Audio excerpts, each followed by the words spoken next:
Hello friends, welcome back to my channel. இன்றைக்கி ரொம்ப டேஸ்டியான ஒரு ரெசிபி மாங்காய் வச்சு செய்ய போகிறோம். மாங்காய் சீசனில் இது மாதிரி ஒரு மாங்காய் பச்சடி செய்யாமல் எப்படி இருக்கிறது? மாங்காய் பிடிக்காதவங்க கூட இது மாதிரி மாங்காய் பச்சடி நீங்கள் செஞ்சு கொடுத்தீங்கன்னா எல்லோரும் கேட்டு வாங்கி சாப்பிடுவாங்க.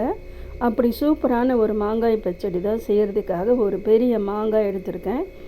இது புளிப்பு கொஞ்சம் கம்மியான ஒரு மாங்காய். நல்லா இருக்குங்க, சூப்பராக இருக்கும். கொஞ்சம் புளிப்புத்தன்மை இருக்குது, அதிக புளிப்புத்தன்மை இல்லை. இப்போ மாங்காய் நல்லா கழுவிட்டு அந்த எண்டில் இருக்கிற அந்த காம்பை கட் பண்ணிவிட்டு தோலை சீவிட்டு இது மாதிரி பொடிப்படியாக கட் பண்ணிக்கோங்க. நான் கொஞ்சம் தோலோடு தான் நான் இதை கட் பண்ணியிருக்கேன். ஸ்லைசரில் நான் சீவி எடுத்திருக்கேன்.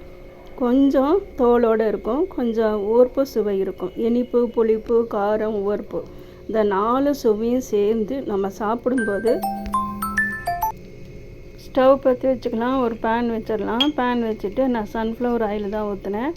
நீங்கள் உங்களுக்கு விருப்பமான எண்ணெய், தேங்காய் எண்ணெய், நல்லெண்ணெய் அது மாதிரி நீங்கள் ஊற்றிக்கலாம். இப்போ எண்ணெய் ஹீட் ஆனதும் கடுகு போட்டுடலாம். கடுகு பொரிஞ்சதும் நம்ம கட் பண்ணி வச்சுருக்கிற மாங்காயை போட்டுக்கலாம். அதுக்கு முன்னாடி நான் நாட்டு சக்கரை தான் எடுத்துருக்கேன். நீங்கள் வெல்லம், ஒயிட் சுகர் எது வேணாலும் எடுத்துக்கலாம். இது கரைஞ்சால் மட்டும் போதும். அதில் இருக்கிற தூசியெல்லாம் போகிறதுக்காக அது வடிகட்டி எடுத்துக்கலாம். அடுப்பில் காய்ச்சிட்டு அதுக்கப்புறமா வடிகட்டி எடுத்துக்கணும். இப்போ இந்த கடாயில் எண்ணெய் காய்ஞ்சதும் கடுகு பொரிஞ்சிட்டு அதுக்கப்புறமா கட் பண்ணி வச்சுருக்கிற மாங்காய் இதில் போட்டுடலாம். போட்டுட்டு எண்ணெயிலேயே நல்லா ஃப்ரை பண்ணணும். தண்ணியெல்லாம் ஊற்றக்கூடாது. எண்ணெயிலே நல்லா ஃப்ரை பண்ணிடுங்க. அதுக்கப்புறமா வெள்ளைப்பாகும் கரும்பு சக்கரை பாகு ரெடி பண்ணியாச்சு. இப்போ இதுக்கு தேவையான உப்பு போட்டுக்கலாம். இது சாப்பிட்றதுக்கு அவ்வளோ டேஸ்ட்டாக இருக்குங்க.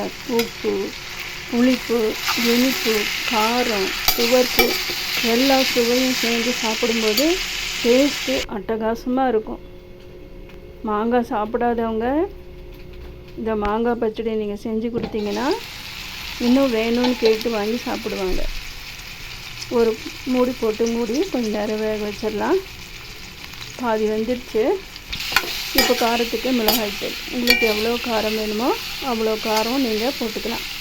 மிளகாய்த்தூள் போட்டாச்சு. போட்டு நல்லா ஃப்ரை பண்ணிடலாம். ரொம்ப வேகக்கூடாது. ரொம்ப வெந்துச்சுன்னா ஜாம் மாதிரி ஆயிரும். அதனால் கொஞ்சமாக மாங்காய் வெந்தால் போதும்.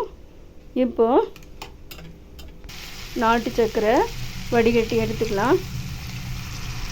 எடுத்துகிட்டு அதுக்கப்புறமா மாங்காய் ஃப்ரை பண்ணியிருக்கோம் அதில் இதை ஊற்றிடணும். நல்லா மிக்ஸ் பண்ணிடுங்க. இது ஒன் டைம் இது சாப்பிட்டு பாருங்கள். அப்புறமா நீங்கள் மாங்காய் சீசனில் கண்டிப்பாக இதை நீங்கள் செய்வீங்க, மிஸ் பண்ணவே மாட்டீங்க. இது செஞ்சு வச்சிட்டோம்னா இட்லி, தோசை, சப்பாத்தி அதுக்கெல்லாம் சைட் டிஷ்ஷாக கூட தொட்டு சாப்பிடலாம். ரொம்ப சூப்பராக இருக்கும். மீண்டும் வேறு வீடியோவில் சந்திக்கலாம். தேங்க்யூ ஃபார் வாட்சிங்.